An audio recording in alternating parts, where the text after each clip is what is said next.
What's happening this week in Warcraft? Hey, it's Soul, and you can help support the channel by liking this video, subscribing for more WoW coverage, and catch me live on wherever I am. Use the navigation to get to where you want to go, and let's dive right in.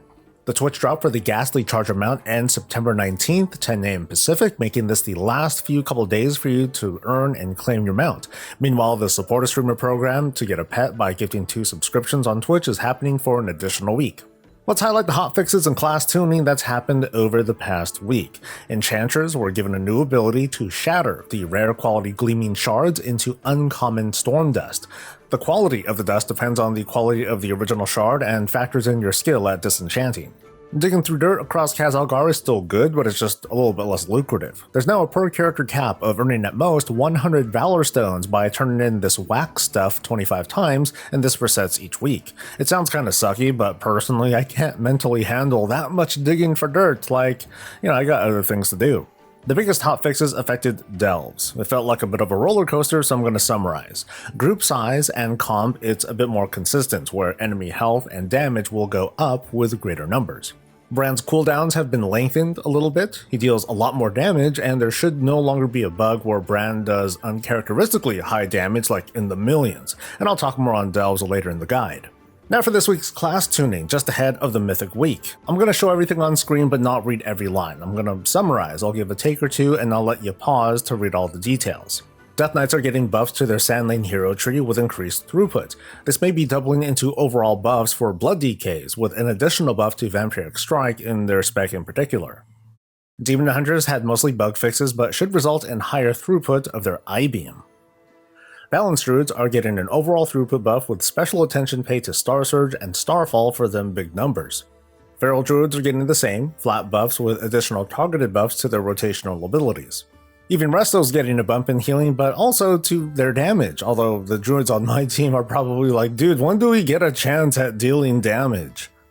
Evokers are getting buffs to their nukes, with Disintegrate and Eternity Surge damage going up.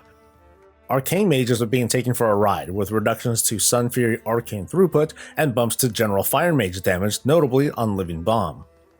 Mistweaver Monks are getting a modest healing increase with what appears to be additional healing buffs for Fist Weaving.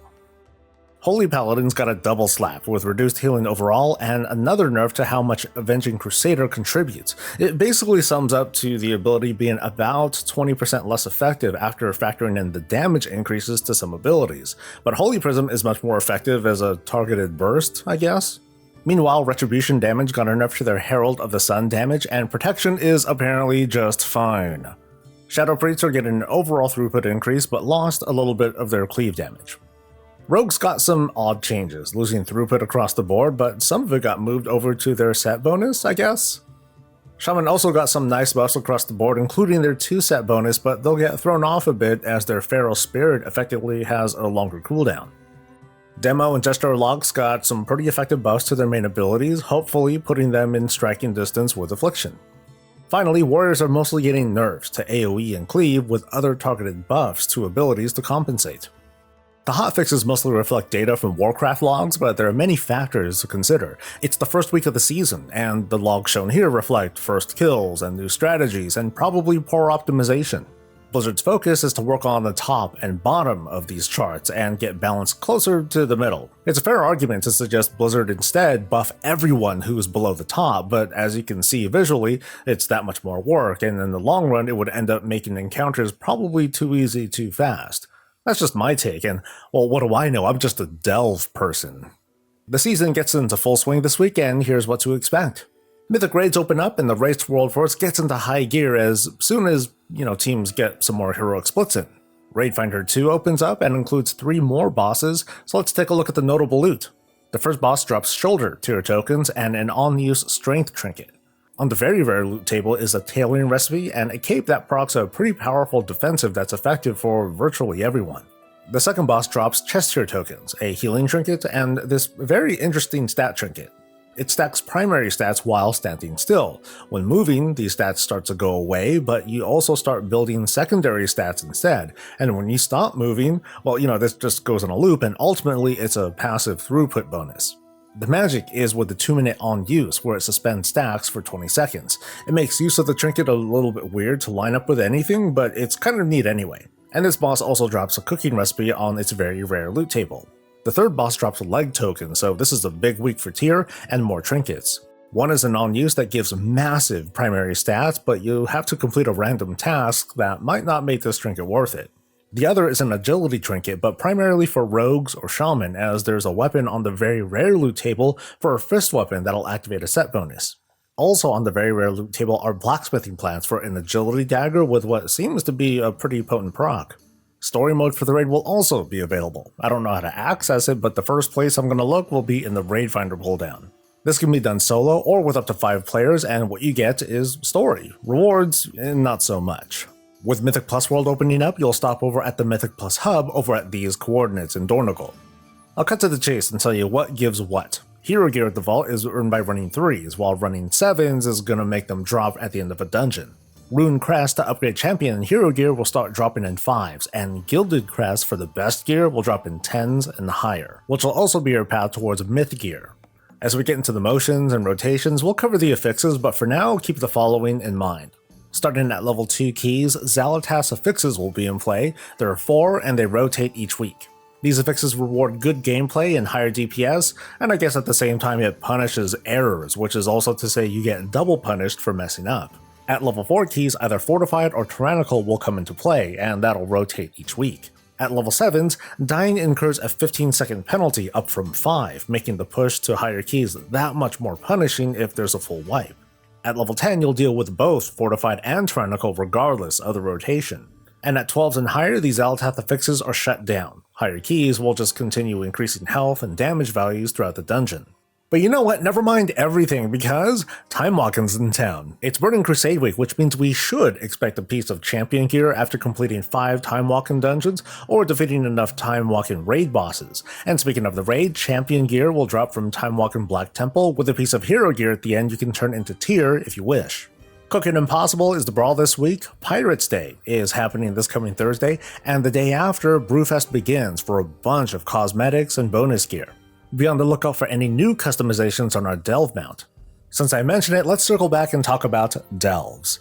Outside of raiding, this is the content I'm sort of living in, and I'm in the planning stages of creating guides similar to the ones I did for Horrific Visions back during Battle for Azeroth, because Delves are pretty similar in their approach. Even if it's not the case right now, I do strongly believe that Delves are designed to be very approachable when we sit down and adapt to what Delves are, rather than, slam our faces into Delves with the gameplay styles that we're used to. I'll offer up a few tips and thoughts here, but stay tuned for my series on Delves for normal people. The plan is I'm going to take on high-level Delves with not so high-level gear and from numerous perspectives, including casters and melee who don't have the tankiness of my paladin, so it's going to be really rough and maybe fun to make. But first, I'll leave some tips here to help you not feel so discouraged. Take a look at how Delve rewards are passed out. Level 5 Bountiful Delves give veteran gear and are upgraded to 4 out of 8 with Weathered Crest, which are, pretty easy to obtain. This will get you to an item level of 593 with enough Weathers and Valor Stones. Meanwhile, running 7s, which are quite a bit harder, they get you champion gear, and those need Carved Crest to upgrade. If you feel like you're struggling, the path is there to just try running Bountiful 5s and kit yourself out with additional veteran gear, crests, and flight stones to get you started. If you're fine running 5s, your next milestone is to successfully run Bountiful 7s. This is where we enter the realm of champion gear at the end of a run and hero gear in the vault. The folks who have been preaching to run 8s, and I've been doing the same, we say it to minimize the amount of crests and valor stones that you spend, but if 8s are tough, 7s are fine, and if your gear is lacking, 5s are still your way to get started. Delves do not function exactly the same as other PvE content. In most packs, you're able to pull one enemy at a time. You're not in a dungeon where it's most ideal to open up with like a big AoE spell. It's not Horrific Visions where you need to go. Most of my progression in high-level Delves was to pull mobs very slowly and use crowd control and stuns and line of sight and kiting, even leashing mobs to reset while I kept hammering at one, to keep it from running away. So you want to use the terrain to your advantage. Your talents ought to reflect this behavior too. Focus most of your talents towards controlling the battlefield. And I'm talking about hard CCs and roots and aggro dumps. Bran is capable of aggro, but not like automatically hold forever tank aggro, so there's more thinking involved.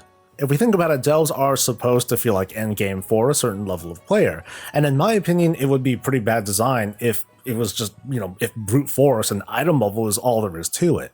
There's a lot more to talk about with delves, including issues I have with them, mostly to do with not being able to line of sight casters consistently, and I hope to have more in-depth and class-specific guides soon. That's going to be it for now, but stay tuned for more coverage. Like this video, subscribe for more WoW commentary, catch me live, and I'll catch you later. Stay safe, stay healthy, and stay breezy.